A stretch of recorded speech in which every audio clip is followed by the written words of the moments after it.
ચાલો જો આજે મેં કઈ મોર્નિંગમાં વ્લોગ જ નથી લીધો, અત્યારે જ લઉં છું.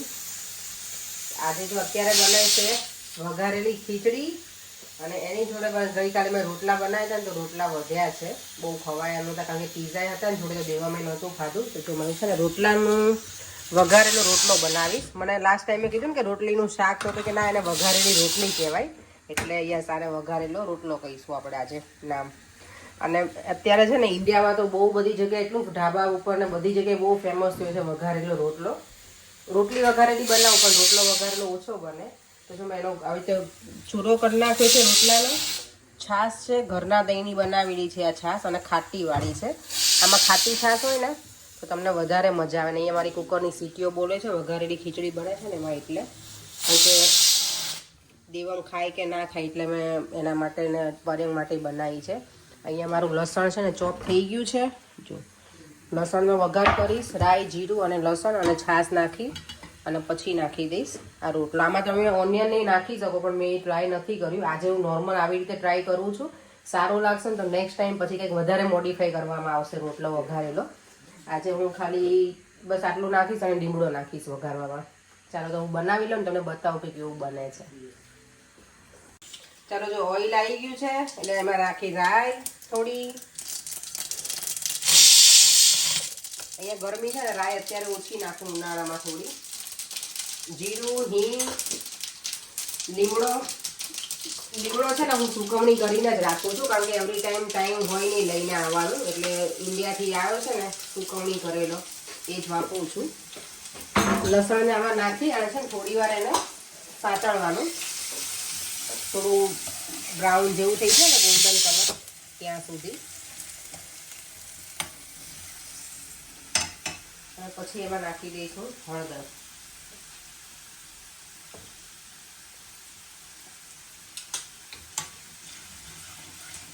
હજી લસણને થોડી વાર રહેવા દેવાનું, એટલે કાચું ના લાગે આપણને. લસણ ઓઇલમાં બરાબર પેલું થઈ જાય ને રોસ્ટ. એટલે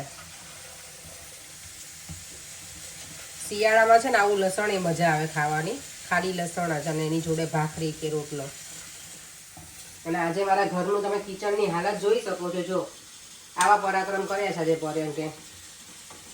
અને પાછું એક જ ડ્રોવર નહીં, બધા ડ્રોવરમાં આવું કરી દીધું છે. ચલો લસણ છે ને, લસણ થઈ ગયું છે પેલું, એટલે એમાં નાખી દેવાની હવે છાશ. છાશ છે આજે એકદમ ખાટી ખાટી છે. પેલી ગામડે હોય ને છાશ એટલી મસ્ત, એટલે તો શાક મસ્ત બને આનું. વઘારેલો રોટલો તો સારો બને, શાક નહીં. હવે આમાં નાખી દઈશું જીરું, ધાણા જીરું પાવડર, લાલ મરચું, અને મારું આ કાશ્મીરી મરચું છે એટલે હું થોડું વધારે એડ કરું છું, અને સ્વાદ પ્રમાણે મીઠું.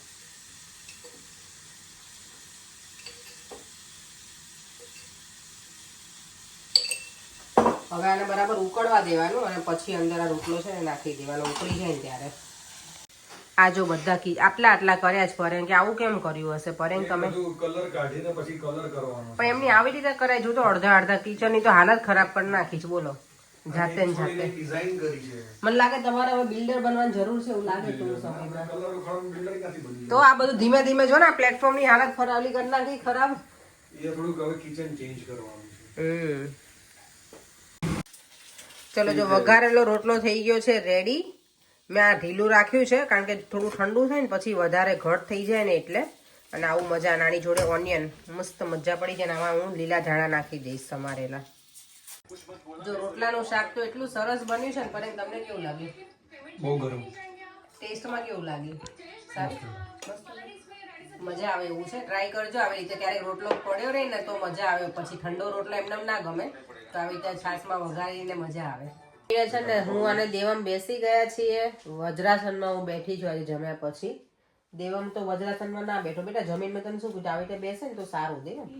હા, અને ગઈકાલે છે ને ભૂમિ પટેલ અને Priyanka Bhatt, I think, sorry કદાચ બાય મિસ્ટેક રોંગ થઈ ગયું હોય તો, એમણે કોમેન્ટ કરી છે કે રોટલો બનાવો ને ત્યારે એમાં એર જતી રહે ને એટલે એવું ભમરો પડી જાય. તો કે રોટલાને શાંતિથી સુવડાવવાનો. સુવડાવવાનો મીન્સ કે મૂકવાનો એમ. તો હવે નેક્સ્ટ ટાઈમ હું કરીશ. હું નોર્મલી એક જ હાથે નાખી દઉં છું અને એ પાછું ફટાક જેને ભાખરી નાખીએ ને એવી રીતે જ નાખી દઉં છું. પણ નેક્સ્ટ ટાઈમ હવે છે ને તમે જેમ કીધું ને એવી રીતે હું ટ્રાય કરીશ અને પછી કહીશ કે ભમરો પડે છે કે નહીં. બધા રોટલામાં નહોતો પડ્યો પણ 2-3માં તો મારે થઈ જ જાય. 4-5 રોટલા બનાવો ને એમાં 1-2માં તો હોય જ મારે ભમરા વગર બને નહીં મારો રોટલો. અને દેવમ તને બહુ બધા વ્યુઅર્સ છે ને એવું કહે છે કે દેવમ બહુ સરસ શ્લોક બોલે છે. તો તને શું કહેવું છે એના માટે આપણા વ્યુઅર્સને બધાને? તને કોઈ એમ કહે કે તું સરસ શ્લોક બોલે છે તો શું કહેવાનું? Thank you. અને આજે કયો શ્લોક બોલવો છે બોલ. હે પેલો કપૂર ગૌરમ વાળો બોલી દે, એ નથી બોલ્યો ને તું ક્યારેય. ચાલ એ તો સાઈડમાં રાખી દેવા વિટામિન છે. લે બોલ. કપૌરઘોરમ કરુણાવતારમ સંસારસારમ ભુજગેન્દ્રહારમ સદા વસંતમ હૃદયારવિંદે ભવમ ભવાની સહિતમ નમામિ. પછી મંગલમ ભગવાન વિષ્ણુ મંગલમ ઓકે મંગલમ ભગવાન વિષ્ણુ મંગલમ ગરુડધ્વજ મંગલમ કુંડલેકાક્ષ મંગલાયતનો હરિ સર્વમંગલ માંગલ્યે શિવે સર્વાર્થ સાધિકે શરણ્યે ત્રંબકે ગૌરી નારાયણી નમોસ્તુતે નારાયણી નમોસ્તુતે.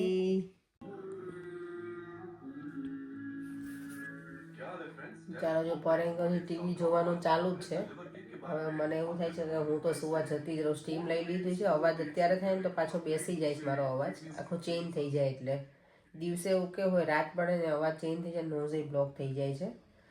ચાલો તો ફરીથી મળીશું કાંઈ નવા વિડીયો સાથે. બાય બાય, જય શ્રી કૃષ્ણ, જય સ્વામિનારાયણ. જો વિડીયો ગમ્યો હોય તો લાઇક, શેર અને મારી યુટ્યુબ ચેનલને સબસ્ક્રાઈબ કરવાનું ના ભૂલતા. અને બધાએ તમે કીધું છે કે મને ગરમ પાણી પીવાનું, ગરમ પાણીના કોગળા કરવાની બધું જ હું કરું છું.